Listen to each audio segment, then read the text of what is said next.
Dr. Richard Gallardi is the McCarthy Professor of Catholic Systematic Theology at Boston College. Dr. Gallardi previously taught at the University of Toledo and the University of St. Thomas Graduate School of Theology in Houston. He received a BA in Humanities from the University of Texas, an MA in Biblical Theology from St. Mary's University in San Antonio, and both an MA and a PhD from the University of Notre Dame in Systematic Theology.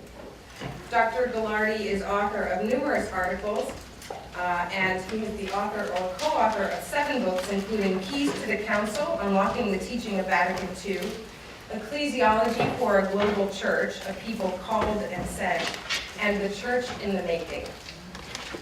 Dr. Gallardi was a Catholic delegate on the U.S. Catholic Methodist Dialogue from 2000 to 2005. He served on the board of directors of the Catholic Theological Society of America.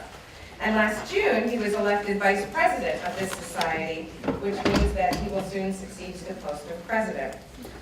He has received numerous awards from the Catholic Press Association for articles he has written, and is a past recipient of the Sophia Award, offered annually by the faculty of the Washington Theological Union in Washington, D.C., in recognition of a theologian's contributions to the life of the church. Dr. Gallardi is a popular speaker at theological and pastoral conferences. We are fortunate to have him with us today to speak on the virtue of doubt and the dynamics of ecclesial teaching authority. Please join me in welcoming Dr. Richard Gallardi.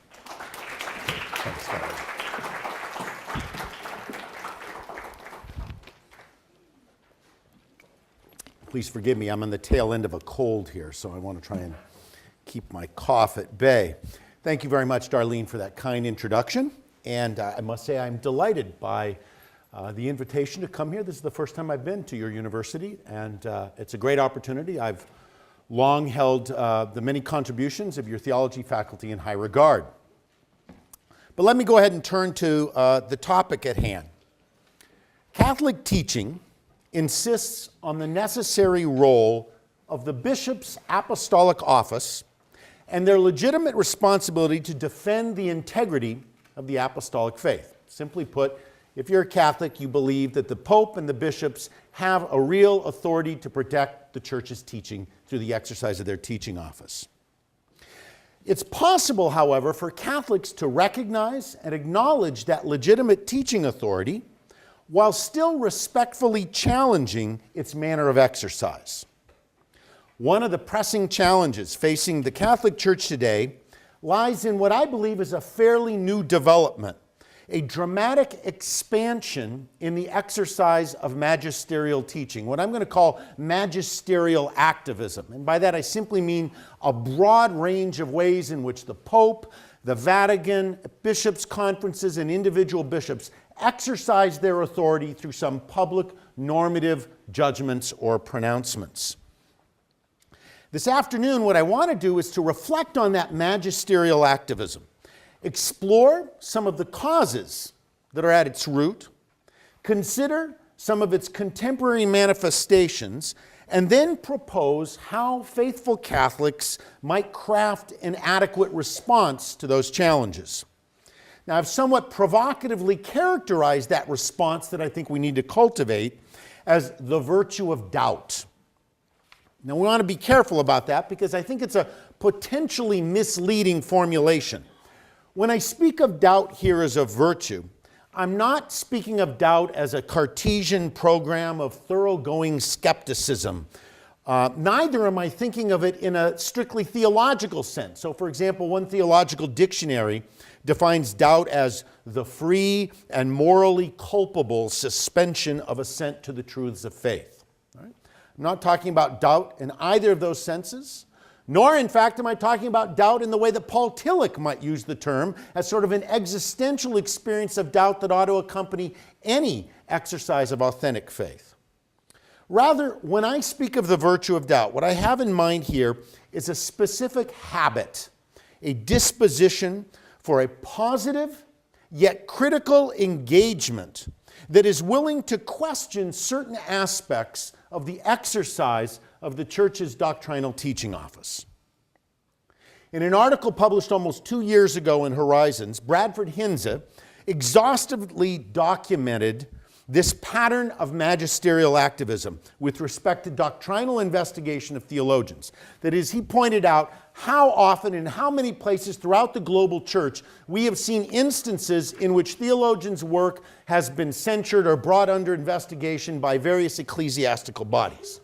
The same kind of phenomenon has been at work in the United States, as we've seen a number of significant theologians in our country, Elizabeth Johnson, Roger Haight, Todd Saltzman, Michael Lawler, and a host of others who in some way or another have experienced their work being investigated by ecclesiastical authorities.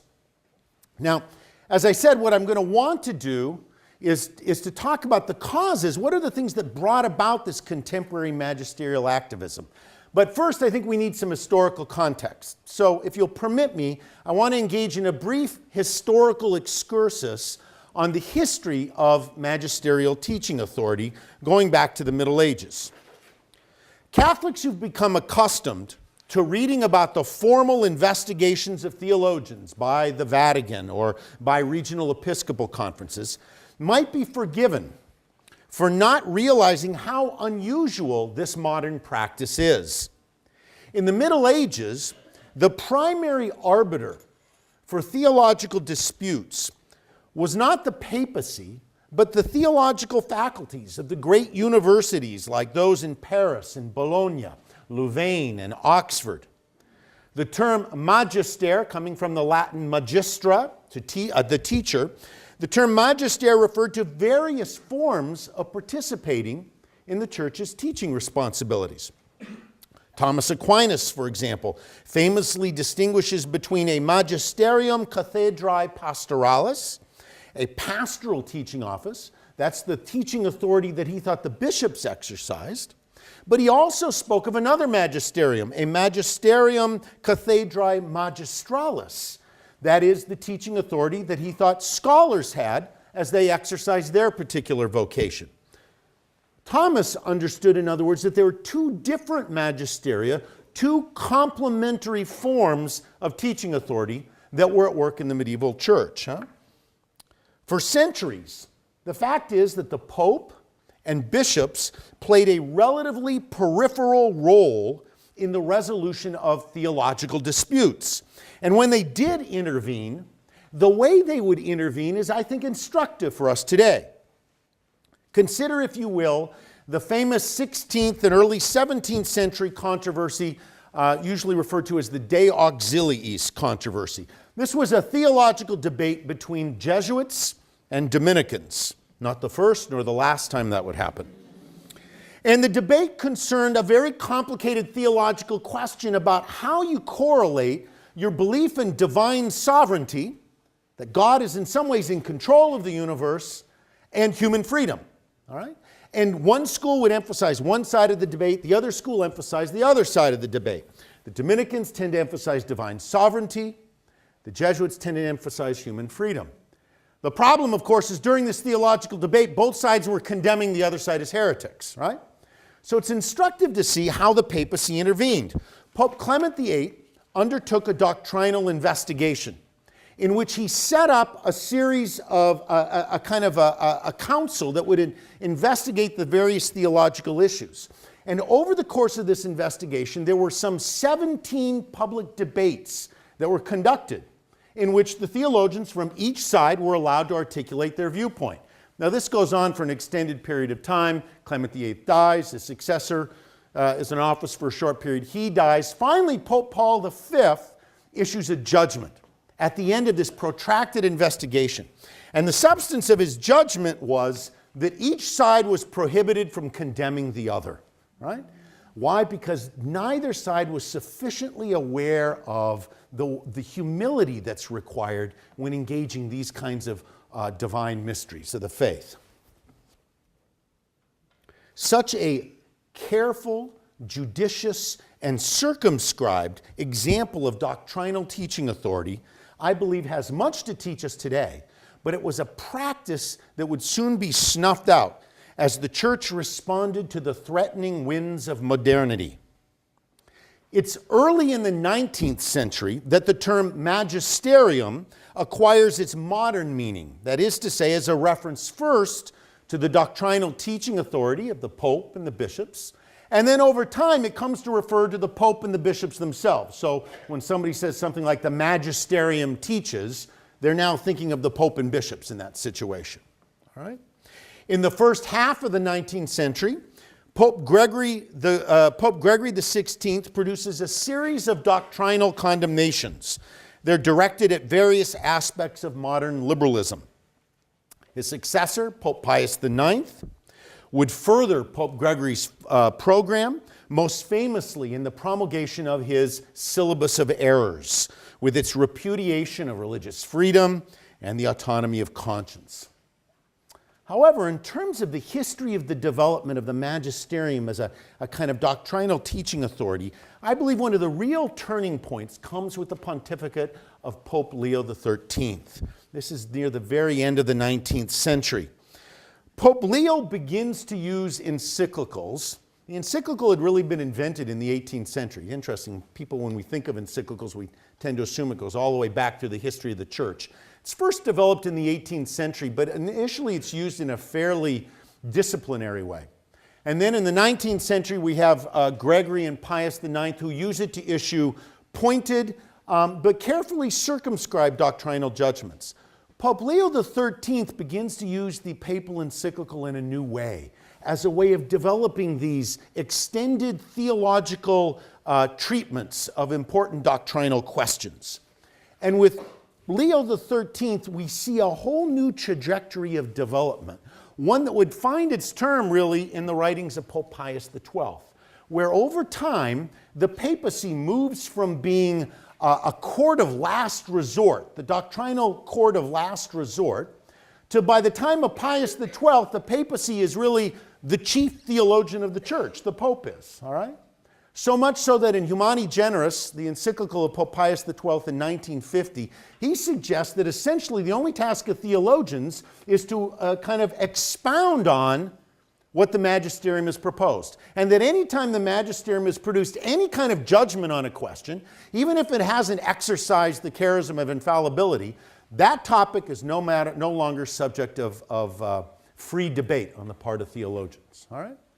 So we see this pretty rapid transformation from a papacy in the late Middle Ages that only rarely got involved in doctrinal disputes to a much more activist exercise of papal authority from Gregory XVI in the early 19th century to Leo XIII, the end of the 19th century, to Pius XII on the eve of Vatican II. Now, the Second Vatican Council comes along, and frankly, there's good reason to think that this whole way of thinking is going to change. All right? There are a number of things that the Council does that offer a new framework for thinking about how the magisterium will exercise its authority. First of all, the Council makes explicit that when we talk about divine revelation, in the first instance, we're not talking about doctrine. In the first instance, we're talking about a Trinitarian event of divine self-communication. It's a fancy way of saying that the Second Vatican Council was telling us that when God wishes to reveal God's self to us, He doesn't send us doctrines. He communicates His very being in the person of Christ, His Son. So that revelation in its primary mode is a personal event of communication and communion with God. And doctrine then is placed in relation to that primary event of divine self-communication. The Council admits that the magisterium has a responsibility to preserve the integrity of the Christian faith, including through its formal doctrinal judgments, but it also says that it's supposed to be the servant of the Word of God and not its master. But more importantly, the Council says the Word of God, divine revelation, was not first given to the Pope and bishops, who then handed on to the rest of us like a kind of spiritual Reaganomics or trickle-down theory, right? That starts with the Pope and the bishops at the top and eventually seeps down to us. Rather, the Council said God's Word is given to all God's people, to the whole church.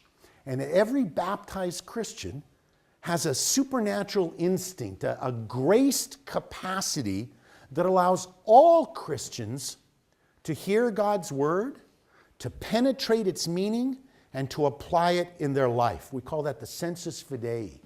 All right?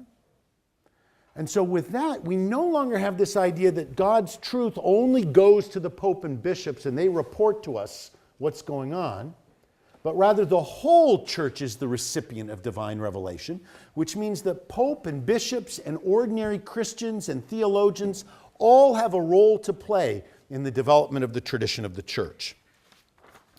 Interestingly, regarding the relationship between the magisterium, the Pope and the bishops and theologians, Vatican II is much to teach us not just in terms of its doctrine, its documents, but also the way it was conducted. To study Vatican II is to see case after case where bishops and theologians are working collaboratively together, where bishops are addressing important topics and they go and they ask the theologians to kind of bring them up to speed on the best of scholarship at the time. Theologians are often asked to draft documents, to do mini seminars to help the bishops be brought up to speed. All right? So when the Second Vatican Council ended, there was a great deal of optimism that we now had a kind of a different way of thinking about how the magisterium and theologians would work together. It had seemed for a time that we are now a long ways removed from Pius XII's idea that theologians are just delegates of the magisterium whose task it is to defend and explicate whatever it was that the Pope and bishops had taught. And in the early years, particularly of the pontificate of Pope Paul VI, there was reason for promise. He created an international theological commission with the world's most prestigious theologians, and the idea was that the Vatican would consult with this commission, this international commission of theologians, so that they would have the benefit of the best of theological scholarship. Unfortunately, before very long, decisions were made about who could and could not be on the International Theological Commission that suggested there was a kind of ideological litmus test, that only certain safe theologians really belonged on the commission.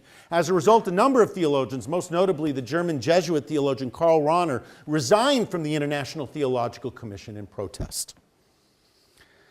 And that takes us to the pontificate of Pope John Paul II. An ambitious pontificate in which I think it has to be said the Pope did a great deal to further develop the vision of the Second Vatican Council. And in his rhetoric, he had a great deal to say positively about the positive work of theologians and the legitimate freedom in which they must exercise their vocation. In practice, however, during the pontificate of Pope John Paul II, we see the promulgation of a number of ecclesiastical documents. The 1989 Profession of Faith and Oath of Fidelity, the 1990 CDF instruction on the ecclesial vocation of the theologian, the 1998 papal letter Ad Tuendum Fidem. And all of those documents, in effect, limited the legitimate freedom of theologians, particularly when it came to challenging certain aspects of church teaching that had not been taught definitively by the church. The early years of the reign of Pope Benedict, in my view, have not suggested any significant change in policy. So we get to the present moment, and what we find is, over the course of a century and a half, we have seen a dramatic expansion of, again, what I've called magisterial activism. All right? It's been particularly pronounced in the last two and a half decades. And so what I'd like to do now is to say, so what's going on here? How do we make sense of this magisterial activism? All right? And I want to suggest to you that there are four, at least, I'm going to talk about four causal factors that I think contribute to this magisterial activism.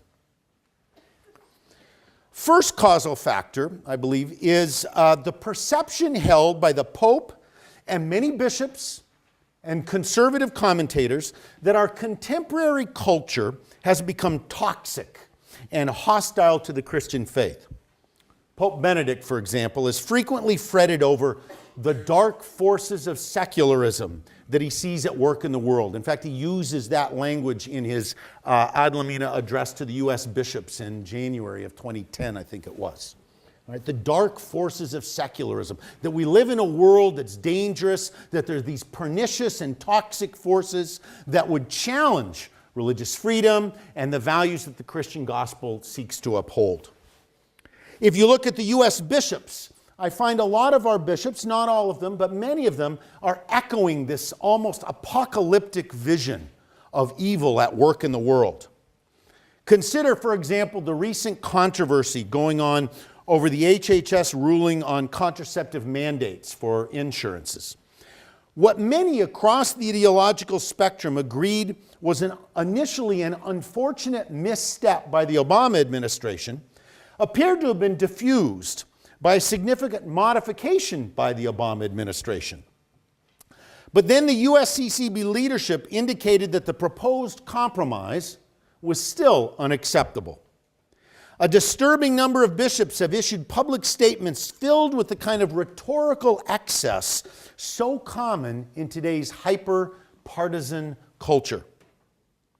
Once the church's posture toward the world is presented as aggressive confrontation, in other words, once you think the way the church has to engage the modern world is through aggressive confrontation, indeed cultural war against these forces of evil, the culture of death at work in the world, once that's your posture, a program of magisterial activism becomes almost inevitable as church leaders feel compelled to draw a series of ecclesiastical lines in the sand. So that's the first factor. A second causal factor of this contemporary pattern of magisterial activism lies in fears regarding the growing fragility of religious identity. All right? The growing fragility of religious identity. Now, this is something that's been commented upon not merely by bishops, but by any number of cultural commentators looking at sort of the postmodern world. They have noted that in a fragmented culture, religious identity is less likely to be inherited whole cloth than it is to be constructed, often in an arbitrary and even commodified forms. That is to say, people don't so much inherit a religious identity from their family or an ethnic community. They sort of construct from various resources what their religious identity will look like. A little something from here, a little something from there, a little something from there. And so you get this sort of ad hoc construction of identity. And the bishops are, I think, concerned that that doesn't create the kind of stable religious identity that can be sustained for a period of time. Now, I'll be honest with you, the pastoral concerns that the bishops have about how do you hand on the faith in this kind of fragmented, hyper-commodified culture, I think those pastoral concerns are real.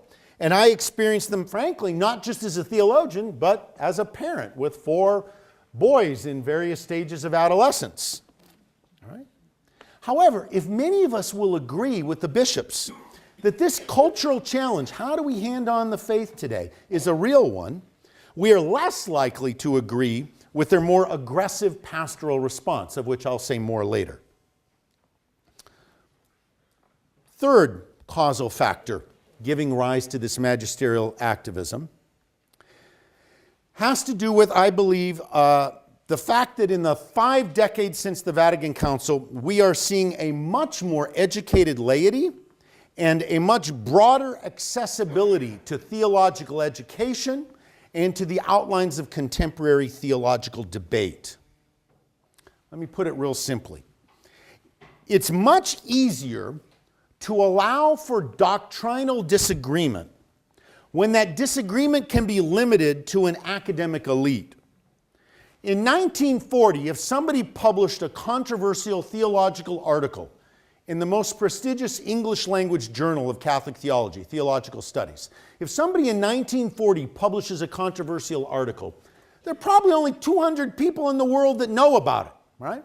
And so it's easy to contain that kind of doctrinal disagreement, and therefore there could, at least in theory, be a little more tolerance for that kind of disagreement. But we don't live in that world anymore. If somebody publishes a controversial article in Theological Studies, or God forbid, Horizons, All right? It's going to be picked up by pastors and clergy and lay ministers and the religion editor of Time magazine and maybe the religion editor of the Philadelphia newspaper. And that debate is going to be all over the internet, on blogs, all over the place, right? The possibility of controlling and policing theological disagreement in our current situation is almost impossible. And I think what happens is our bishops are paranoid about that, right?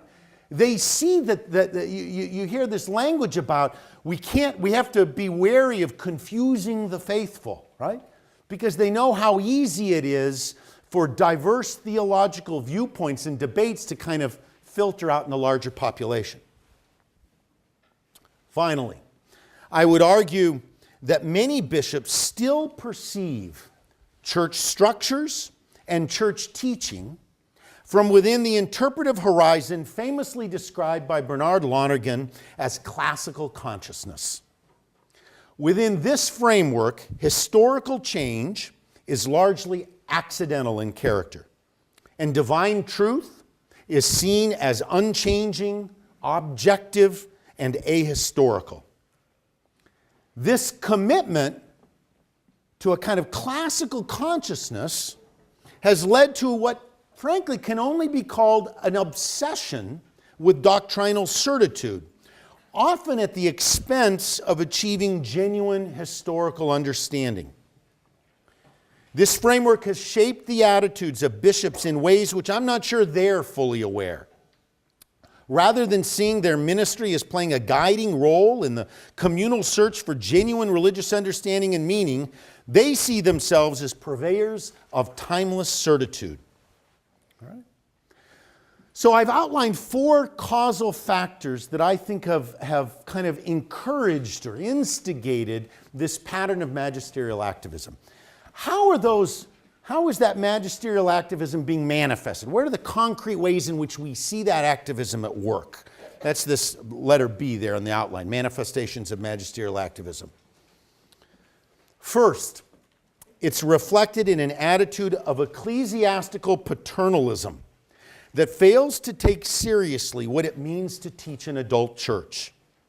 Virtually every magisterial document that is issued in judgment of a theologian's work expresses fears about confusing the faithful. And this paternalism becomes even more pronounced at the parish level, where a new and younger generation of priests is rejecting the post-conciliar model of the priest as servant leader in favor of the priest as spiritual father. The principal task of the pastor in this view is to instruct and admonish. However well-meaning, the paternalism inherent in this model of authority offers no place for genuinely listening to or learning from the people the priests are supposed to be serving. Neither is there much room for entertaining respectful criticism, for in this framework, criticism is equivalent to disobedience, and disobedience cannot be tolerated. Second, we see an unprecedented proliferation of normative church pronouncements from multiple sources: the papacy, Vatican congregations, Episcopal Conference committees on doctrine.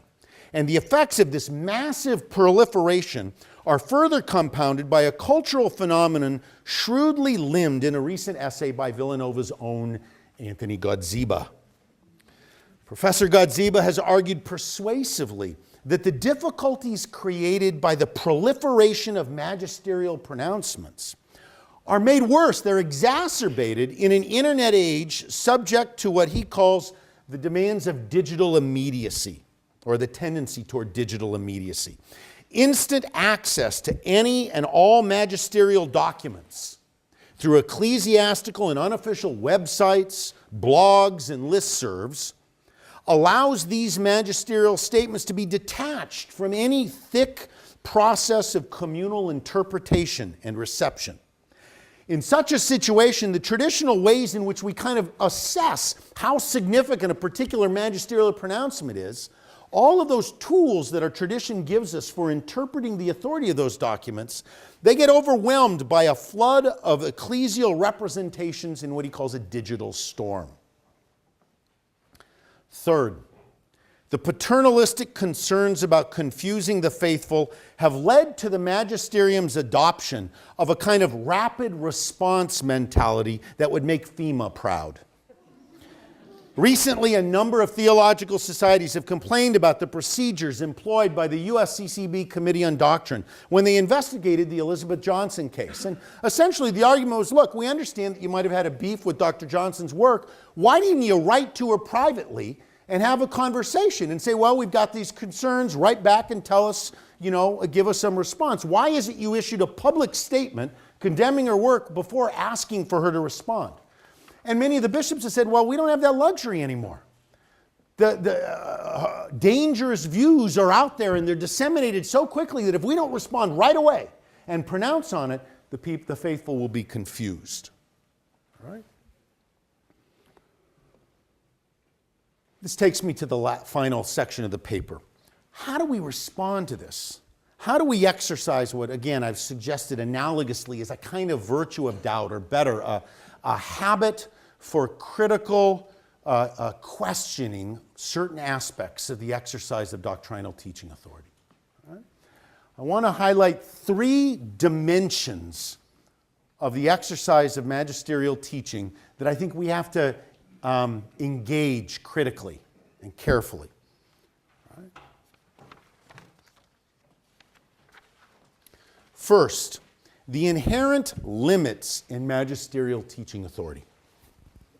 In today's church, we need to critically assess the observance of the inherent limits in the exercise of church teaching authority.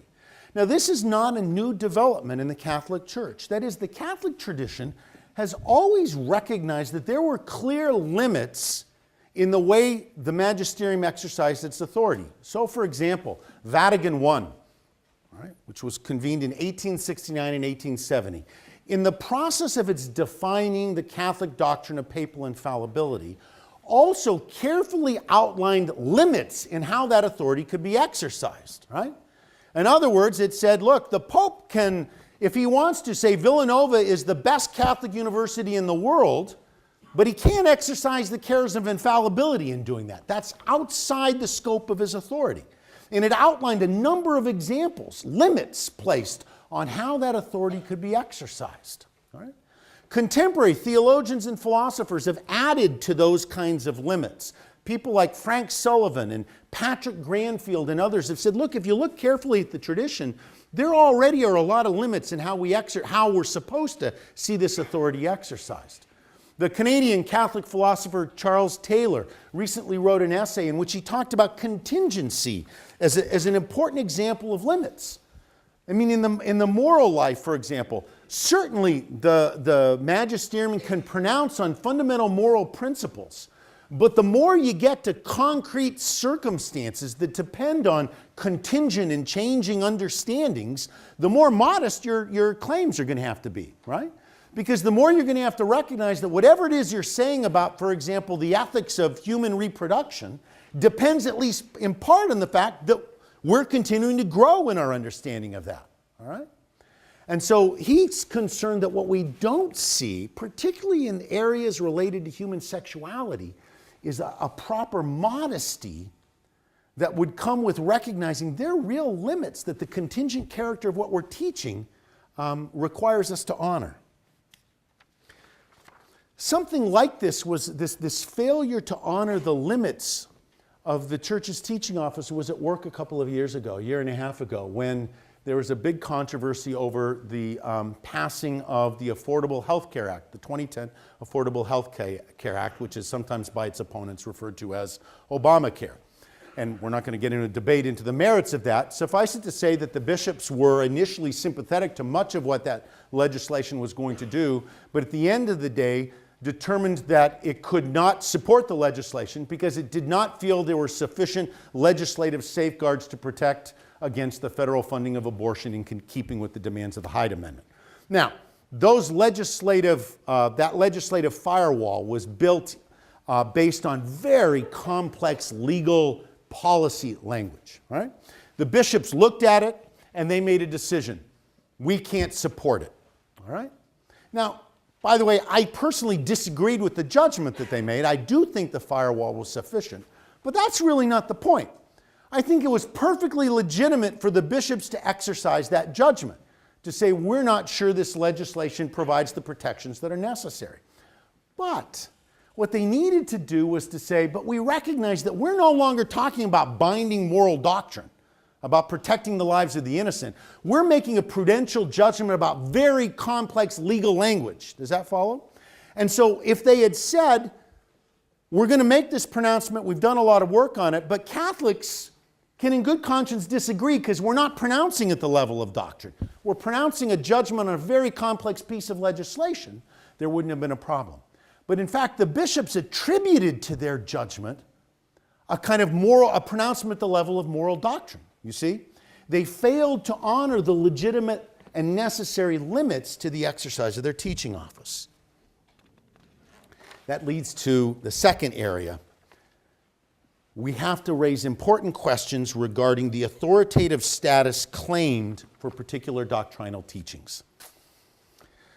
One of the things that too few people within the Catholic Church and outside the Catholic Church understand is that not everything proposed authoritatively in the Catholic Church carries the same degree of authority. Right? Interestingly, at least in the theological world, this was much clearer before Vatican II than it would be after Vatican II. You see, if you were a seminarian and you were going to seminary in the 1950s, you studied from a deadly dull textbook that we came to refer to as the manuals, the dogmatic manuals. All right? Believe me, they were a great cure for insomnia, whether in Latin or in English. Something, by the way, that my own work has similarly to commend it. But when you looked at the manuals, and one of the problems with the manuals is they thought all of divine teaching was a set of propositional statements. And theology after Vatican II rightly criticized that. But one of the advantages of the manuals is that it was very clear in labeling the degree of authority that could be held for that particular teaching or attributed to that teaching. So certain teachings were de fide definita, all right? Or de fide proxima, all right? Defined of the faith or closely related to the faith, but some of them were probabilior, more probable, or bene fundata, well-founded. And so there was this developed taxonomy that reminded theologians that not every pronouncement has the same degree of authority. Well, we got rid of the dogmatic manuals as a way of teaching theology, and it's a good thing we did, but in some ways we threw the baby out with the bathwater. We also got rid of that taxonomy.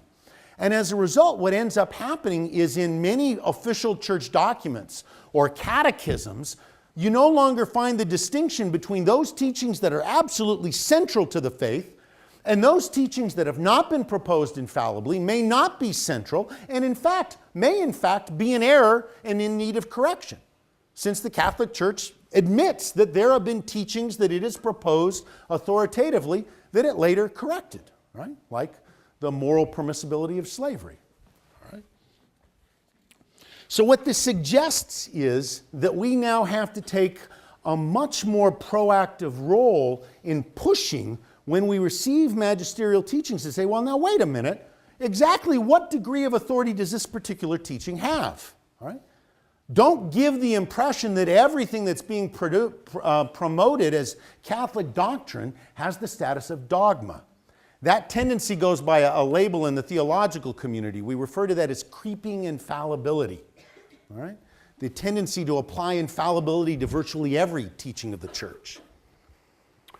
The final area that I would bring up that I think needs to be engaged with what I'm calling the virtue of doubt has to do with the assumption of due diligence in magisterial teaching. Now, again, just as it's sort of provocative, my using this notion of doubt, which has to be understood in an analogous sense. Here I'm drawing on a legal term, and that's something one should do maybe carefully when talking about the realm of theology.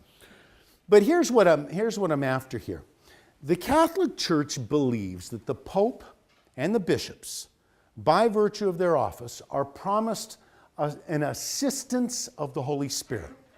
I mean, it's simply a way of saying that we believe that God's grace will assist them in the exercise of their office. All right? But that's really subject to misunderstanding. All right? First of all, there are a lot of people who think that assistance is not just an insistence, but kind of takes the form of supernaturally infused knowledge.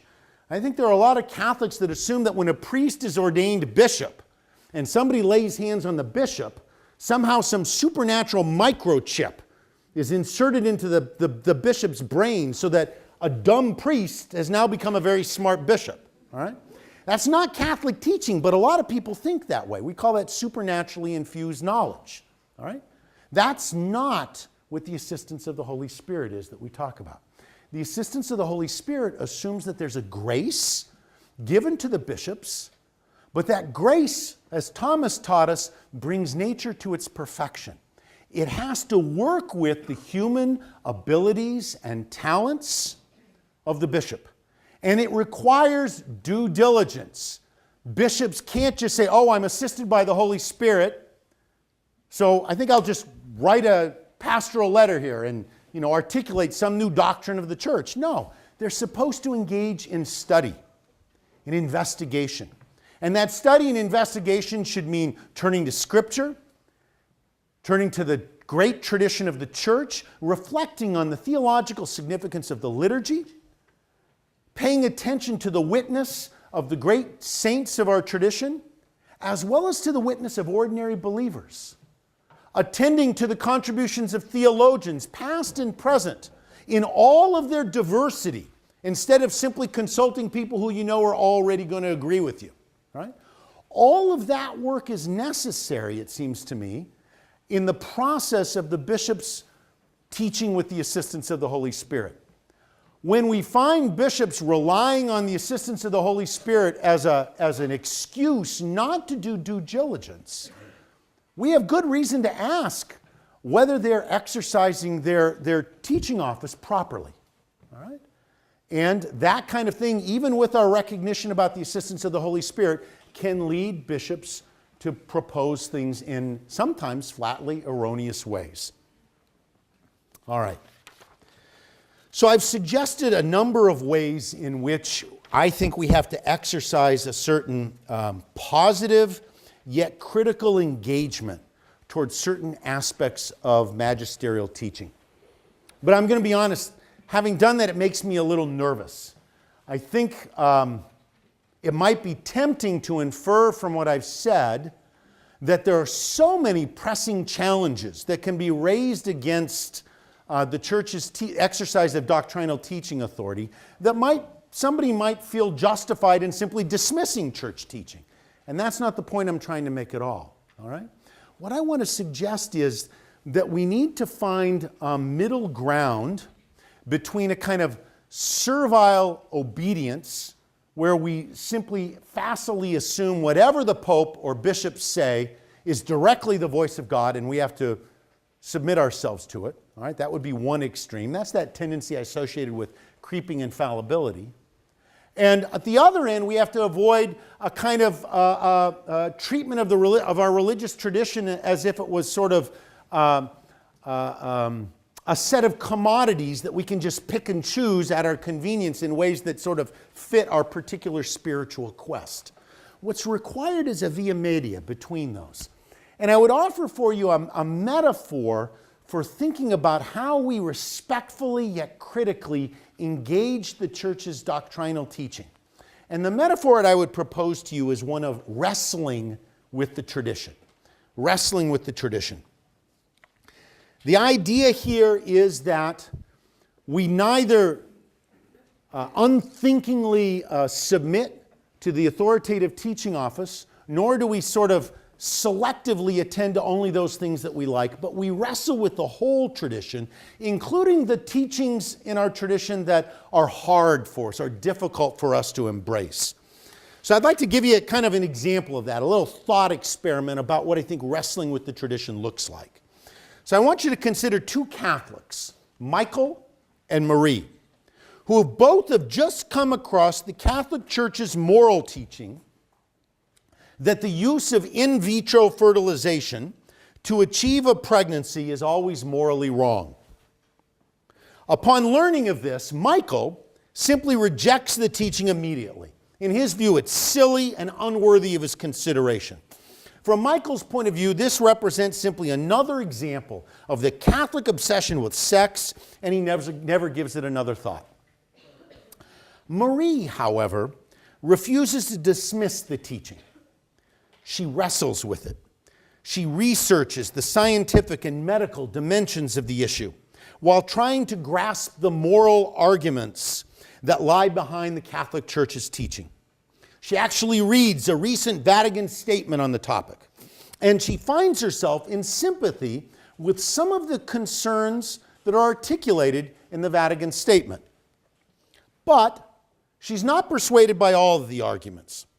She spends considerable time in prayer and reflection on the matter, and she finds that she still cannot fully accept the Church's teaching, at least not in every case.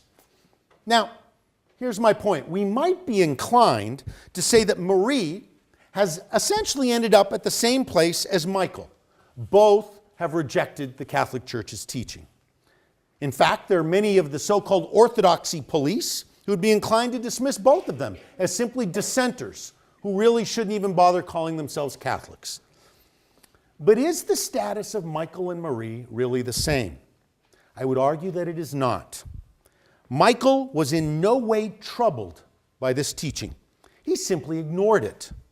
Yet his willingness to be so cavalier about this teaching may suggest a general unwillingness to deeply engage anything within the Catholic tradition with which he disagrees. As Vincent Miller has observed, the powerful processes of commodification in our consumer culture have made it all too easy for us to see church teachings as discrete products, commodities to be consumed or avoided without difficulty or consequence. As a result, Michael's Catholic identity is almost certain to remain relatively superficial.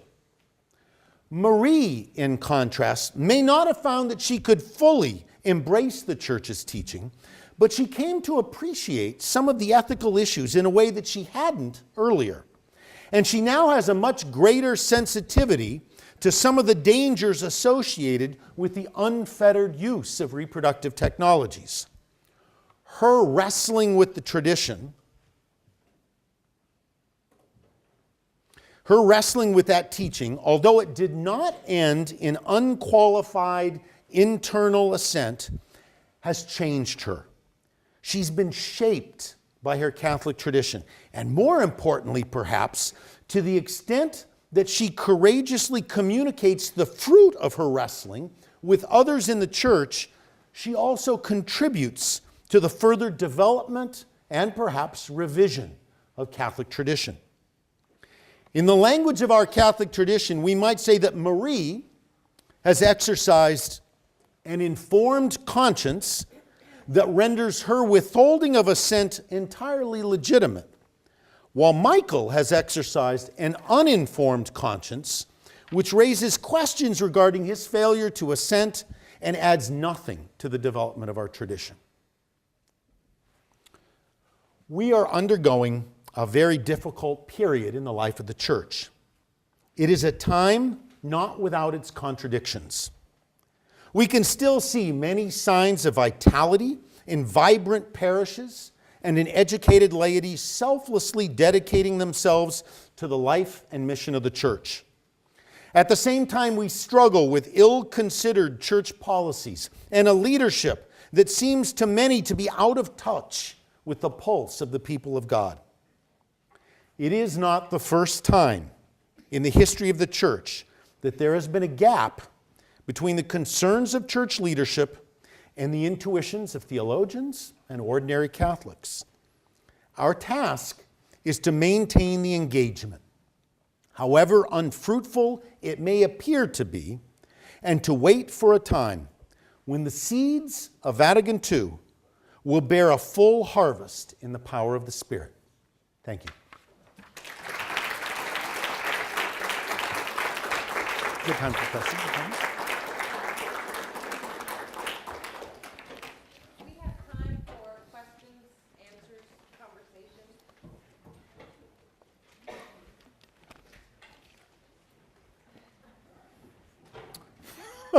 Professor Godziba. Okay. This may seem like a softball question, but I think it should at least be raised. What do you account, in your view, what accounts for more magisterial activism when it comes to sexuality and reproduction, and less when it comes to statements about the economy or immigration? Good, yeah. Why is there more attention paid on the one hand to the sexual issue? But I'm thinking like, Benedict XVI, tough statement about capitalism, sank without a trace. Right. So, why the differentiation based on the theory that you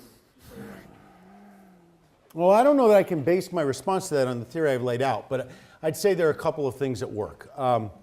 One, and now why this is the case, I have to admit I'm being perplexed. But, our Catholic moral tradition has a long tradition of reflection on what we call natural law theory, all right?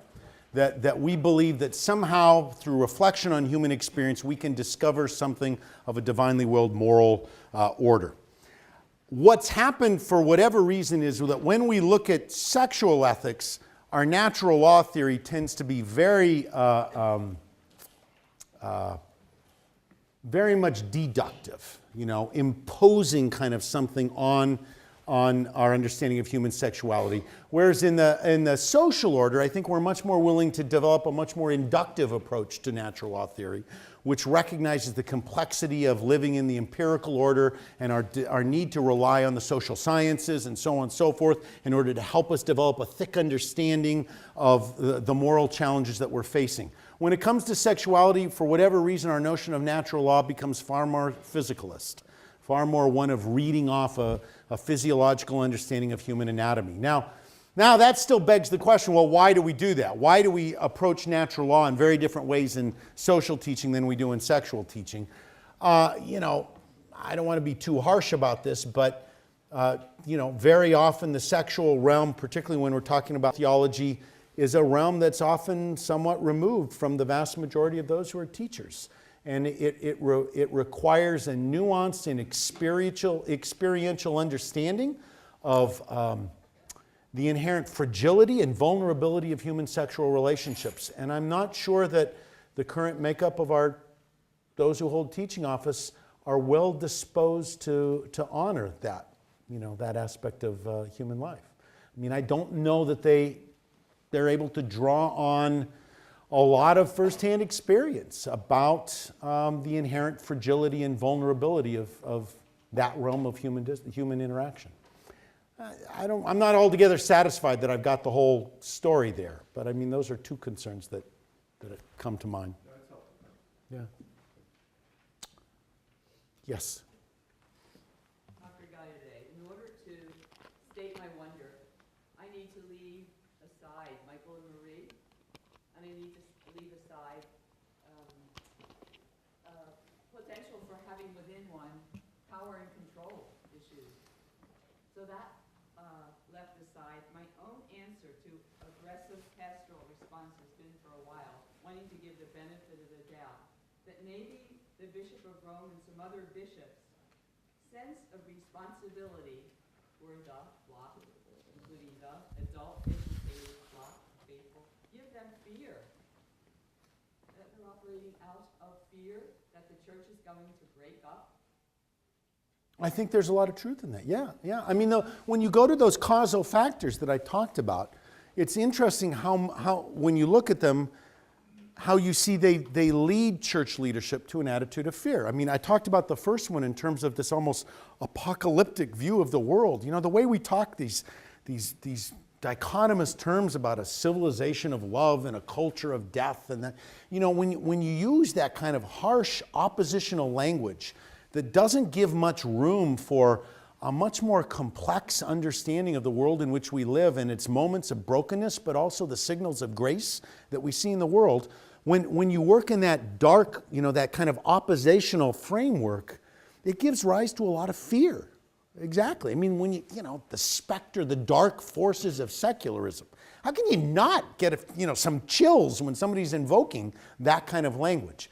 The same thing is true when I talked about the fragility of religious identity. You know, I know that fear as a parent. I mean, I have to say, you know, I mean, there are a lot of fears about, oh my God, you know, are my kids going to continue to practice the faith? I see a lot of signs that maybe they won't. Who knows what's going to happen when they go off to college? And I'm not there putting them to go to mass at gunpoint. You know, it's an open question to me, right?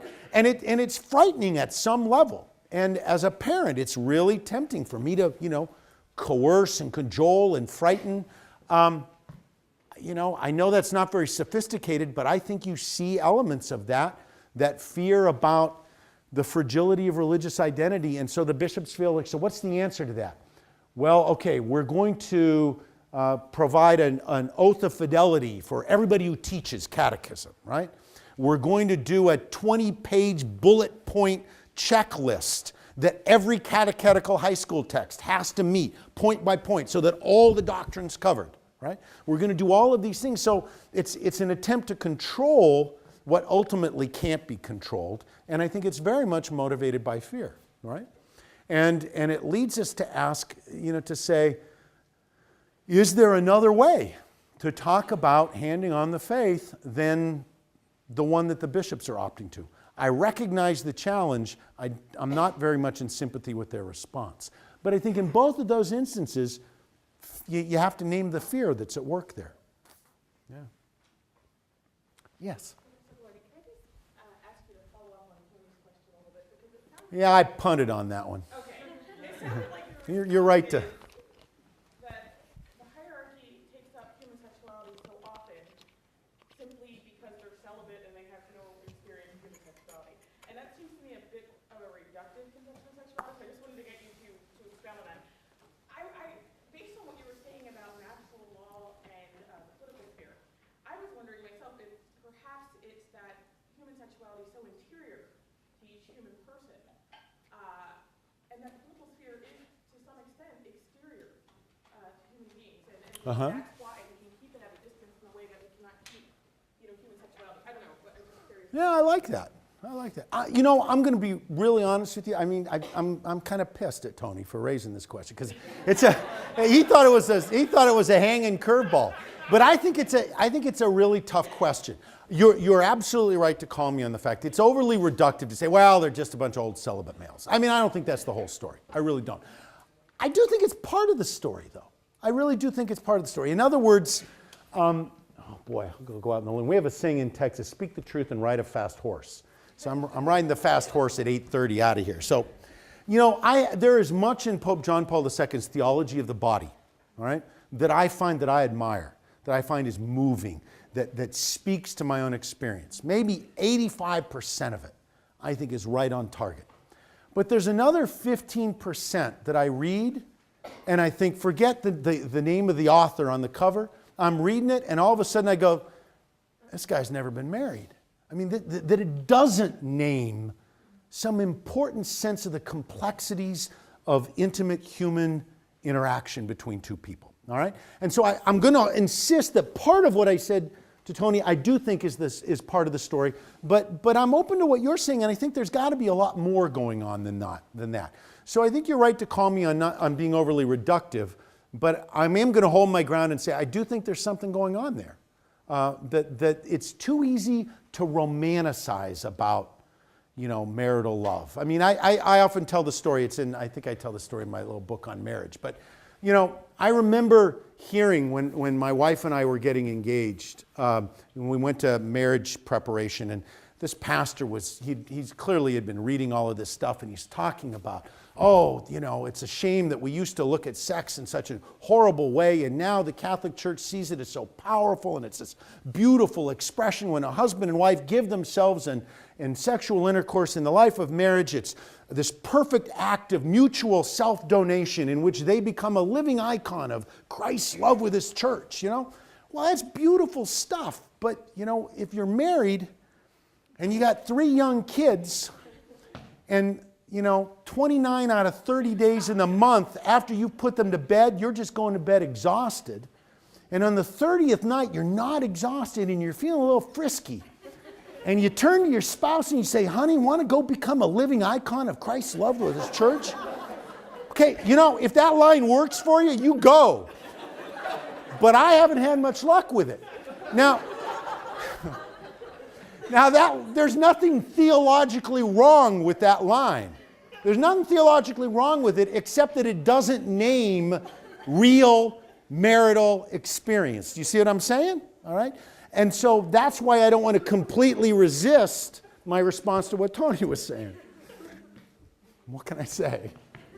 I'm out of here soon. Yeah, Bernie. I just want to take you back. Isn't Sure. one of the problems in the mindset of both the Pope and especially many of the bishops, something that especially emerged with someone you mentioned, Gregory XVI? Yeah. Because since the 19th century, one of the problems is that earlier teaching was perceived a particular way, and magisterium in the 19th century became identified as teaching authority. Yeah, And yeah. that you could impose it, Right. legislate it, Yep. and then in some ways also then move against people whom you thought were not going the right way. That's right. And I think that's at the core of the way the bishops are operating. They operate in the mindset of teaching authority. That's good. And what Professor Prusak's saying here is very important. And in fact, one of the great contributions of the Second Vatican Council is that it encouraged us to broaden our conception of the Church's teaching office. Just as it said, we've got to stop thinking of priests and think only the ministerial priesthood, but recognize that there's a priesthood of all the baptized. In the same way, when it got to the prophetic teaching office, it says we've got to stop thinking of the teaching office of the church as if that's the same thing as the bishops. They exercise one element, one dimension of the church's teaching office.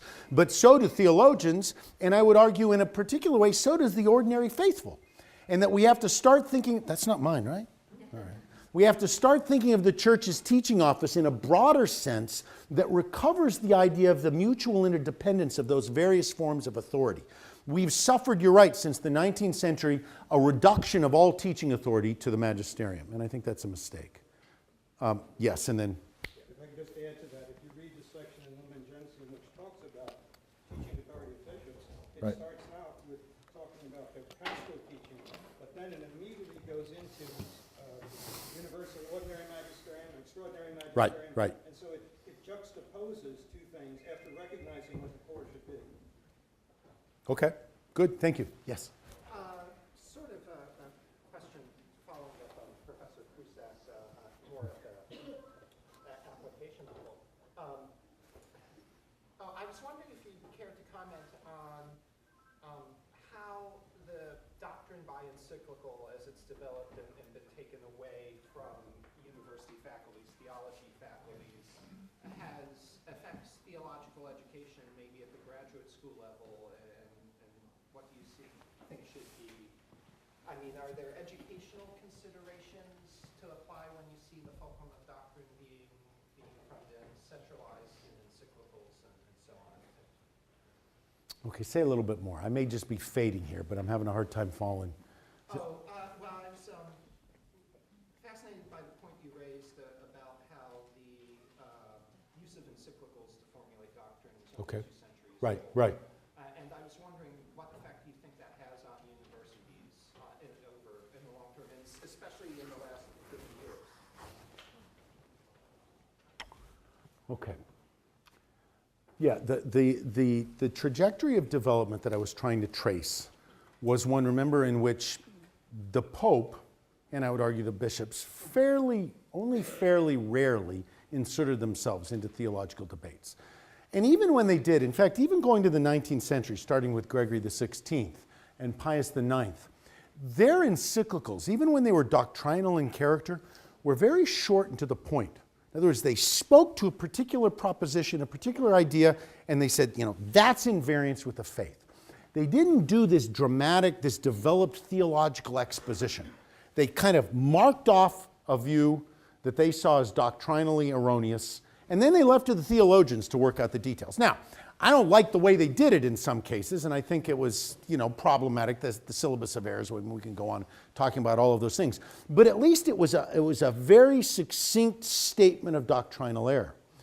The problem is when you get with Leo XIII and John Paul II more than any of them. John Paul II wrote more encyclical pages, not numbers, but pages, than any other pope in the history of the church, all right? Is that you've now gone beyond a doctrinal pronouncement to this developed theological exposition. But now the problem is, how do you parse what's normative in those encyclicals from what's kind of an interesting theological or philosophical meditation, but not normative? So in John Paul II's encyclical Veritatis Splendor, I mean, I believe he starts out with this very interesting meditation on the rich man, who goes away frustrated. And you could look at that and you could say, well, this is kind of an interesting analysis, and he's bringing sort of this phenomenological understanding of the good and all that kind of stuff. But is that doctrinally binding? I mean, is this the approach that I have to take? It's not clear, right? And frankly, I think Pope Benedict is moving a little bit away from that, and I think that's to his credit, that he's doing a little bit a better job of recognizing the difference between the Pope as the arbiter of church doctrine and theology. So, for example, it's to his credit that when he does write a major 2-volume work in theology, Jesus of Nazareth, he's very clear about saying this is a work of theology. This is not a magisterial document. Theologians are welcome to take me on, and so on and so forth. But we find it hard to do that. Let's go back to the theology of the body. All right? It's a theology of the body. But in many circles, it's treated as quasi-magisterial, as if it's the same thing as church doctrine. All right? That's a real problem, it seems to me. Right? And it creates very complicated circumstances for theology departments in universities who want to preserve the proper freedom appropriate to theology as an academic discipline, right? Yes? You mentioned early on about the need for a certain humility in the seeking of understanding the mystery of faith, and I was just wondering, what is your sense of that humility present in the current magisterium, and if we find that humility lacking in any sense, is this engagement that you're suggesting even possible? Yeah, good question. First, let me be very clear. The demands of eschatological humility fall equally on bishops, theologians, and ordinary faithful. And the sin against that humility is a temptation for all of us. It's not like theologians are uniquely humble people, except Villanova's faculty. But otherwise, the virtue of humility is not necessarily one of the lead virtues for many theologians and academics or bishops. All right? Let me tease out, first of all, what I mean when I talk about that humility, because I have in mind here a particular kind of humility, what I've called eschatological humility. One of the most important teachings of the Second Vatican Council in Dei Verbum, which is its dogmatic constitution on divine revelation, in Article 8, after it's been talking about how tradition develops and how it develops not just because the magisterium produces new pronouncements, but because ordinary believers study, contemplate, reflect on their religious experience, and contribute to the development of tradition.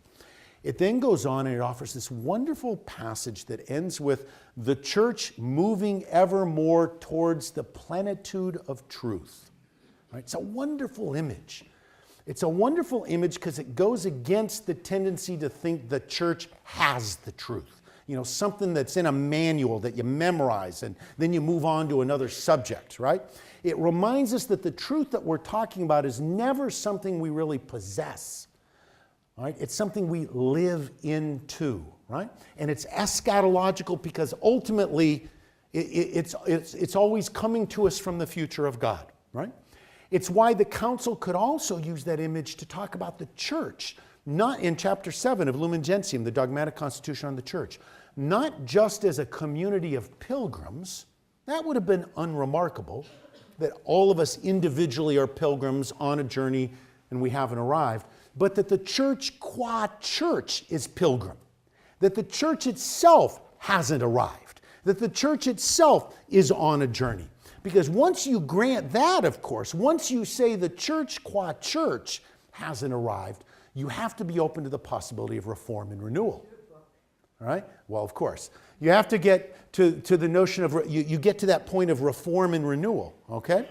And so that eschatological humility is something that all of us are called to, right? And it takes the form of a set of practices, a set of habits that I've in some other places called the habit of holy conversation, all right?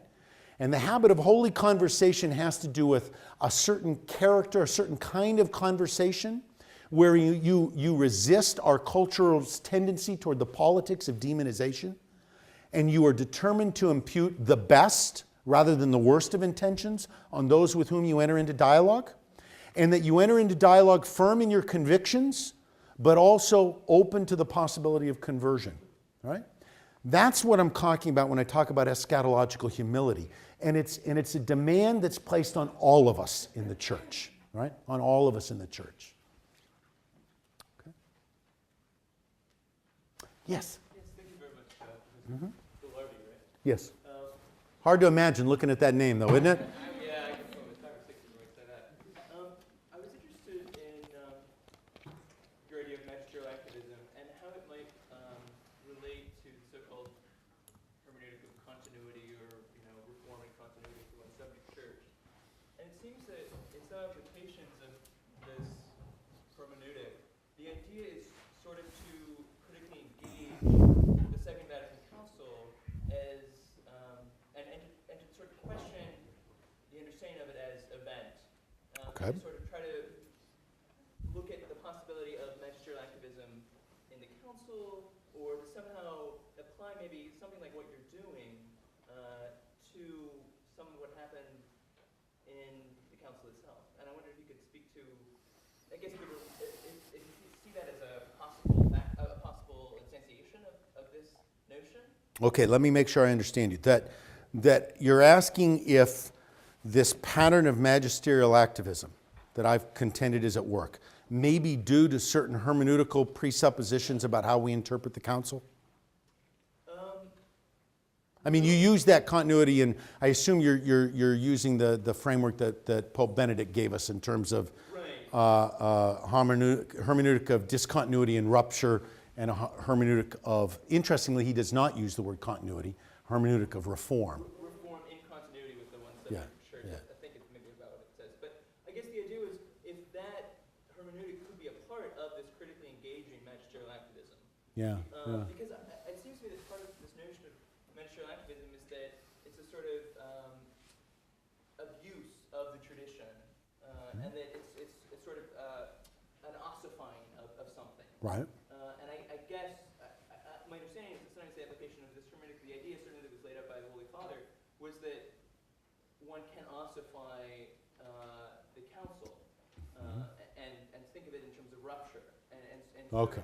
think of it as overly Good. activist. Good. All right. Let me just go at the basic thing that the Pope laid out there, and I'll give you my take on it. So in 2005, in December of 2005, Pope Benedict XVI gave an address to the Curia in which he wanted to insist, because it's important to remember that he was himself a theological advisor at Vatican II, a peritus at the council, that he's supportive of Vatican II, but he is concerned about the way in which it's being appropriated or misappropriated. And so he articulated two different approaches or hermeneutics, two different strategies or ways of interpreting the council. One was a matter of concern for him. He calls it a hermeneutic of discontinuity and rupture. And his argument here is that too many people, when they talk about Vatican II, they treat Vatican II as if it constituted a break, a caesura, with the great tradition. That there's Vatican II, and that counts, and everything before it really doesn't count, right? And you hear this sometimes at the parish level. You hear people saying, in simplistic language, oh, wow, we got stuck with a pre-Vatican II pastor, right? And we use that kind of dichotomous language. And the Pope's saying, look, you can't do that. Vatican II never saw itself as repudiating the great tradition. Therefore, we shouldn't interpret Vatican II as if it constituted a fundamental rupture or break with the great tradition. So then he says, no, what we need to do is we need to advocate a different kind of hermeneutic, what he calls a hermeneutic of reform, which recognizes that there was genuine development that was going on at the council, but that, now I'm going to impose my language on him, but I think I'm doing justice to this. A largely organic understanding of change and development, where there's no rupture. There's a further a flowering or unfolding of the tradition, where there's a continuity at the level of fundamental principles, but a discontinuity at the level of concrete application because the circumstances in which the church lives changes from time to time. Does that seem fair enough? All right. I think the way he counterposes those. Now, On the one hand, I'm in sympathy with that. I'm particularly in sympathy with the idea of imagining that Vatican II constituted a radical break with the past. My problem with it is it's a bit of a figure of straw. I know of no serious, I mean, you may hear people in the pews doing that, but I don't know any serious theologian that does that, that imagines that nothing is binding, nothing matters before the Second Vatican Council. I think the language of rupture is part of the problem here.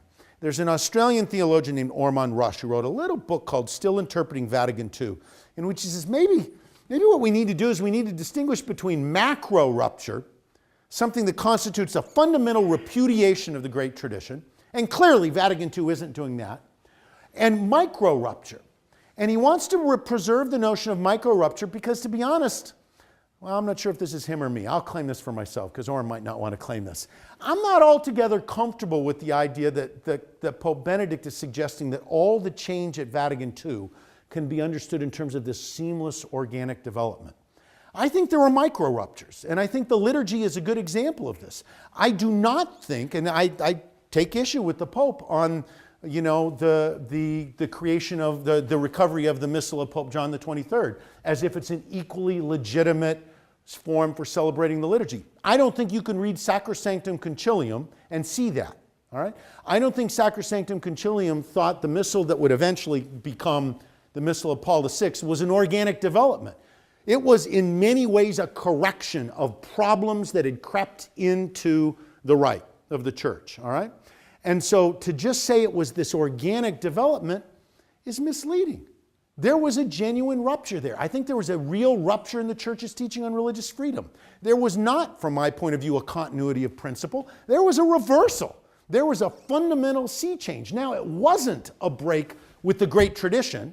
In both instances, it was going back to recover theological insights that had been lost in the great tradition. But there was a rupture. There was a reversal of particular theological trajectories. So I think it creates a bit of a figure of straw, and I'm not so comfortable with the way the Pope laid out our two choices for how we interpret Vatican II. Thank you. Mm-hmm. Yes. I just have another follow-up question. I have no independent questions. I'm sorry. Okay, so you told us that you gave a declension narrative from Leo to John Paul II in terms of sort of this increasing magisterial activism that sort of reaches a crescendo maybe in the pages of John Paul II. So what, in your view, happened to create the rupture, if you will, that Vatican II is? Because I'm gathering in your narrative that Vatican II is apart from that increasing magisterial activism. It seems to be an event that's set apart from that process. Yeah, I think... What is in the narrative that makes this happen? Well, I think there are a number of things going on. One of the things is that the Second Vatican Council challenges, remember one of those causal factors. One of those causal factors was a kind of fearful attitude about the world is dangerous and evil, and the church needs to be sort of a bulwark, a fortress. And I think the Council, in its pastoral constitution on the church in the modern world, challenges that view and says maybe there's a different way of engaging the world. One, Yeah, but where did that come from? I guess I'm wondering, like, given that we have this sort of seemingly... where did that idea come from? Paul II, Yeah. where do we get this eruption of something else? Well, I think the seeds were being sown in a number of important movements that were going on in the decades prior to the Second Vatican Council. I think in the biblical renewal movement, we were going back to a different set of biblical resources for thinking about how we might imagine the church's engagement with the world.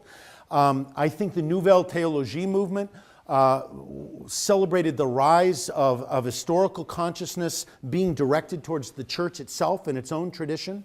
There were a number of key figures in that movement, people like Marie-Dominique Chenu and Jean Danielou, both of whom insisted that the time had come for the church to begin to engage the questions of the modern age, and both were fearless in doing that. So there were a lot of important thinkers and movements that were reframing how we might imagine the church's engagement with the world. Would it be fair to say then that it comes from the teaching faculties rather than the magisterial tradition? As we round the Nouvelle Théologie and the Catholic Biblical? Yeah, I'm always nervous about either or kinds of things. But yeah, I mean, I think we have to say that the engine for that reimagination was a number of important theological developments that were going on, not just at an academic level, but also grassroots kinds of thing, Catholic Action, the worker priest movement. There were a number of important movements going on in the church that I think helped sow the seeds for a different way of framing the church's engagement with the world. Okay, thank you. I think we're probably good. Thank you all very much.